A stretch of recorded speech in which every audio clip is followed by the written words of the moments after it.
Nëse beson do ta shohësh lavdinë e hyjit. Këto janë fjalët e Krishtit që përdor këtë diele në ungjillë ku shkon të ngjall Lazrin. Krishti ngjall një të vdekun.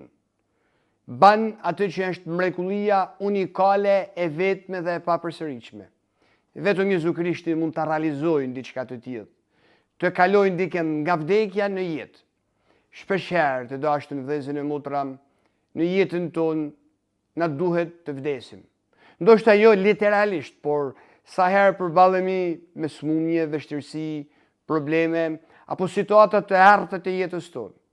Krishti na tregon sot se vetëm ai është i aftë e me te mund të kalojmë gjithmonë nga vdekja në jetë. Gjaja e dytë që na mëson kjo e diele nëpërmjet personit të Krishtit është fakti se ai është ura lidhëse mes vdekjes dhe jetës. Vetëm në Krishtin arrihet jeta e vërtetë, bashkimi me Zotin dhe soditja e fytyrës së tij.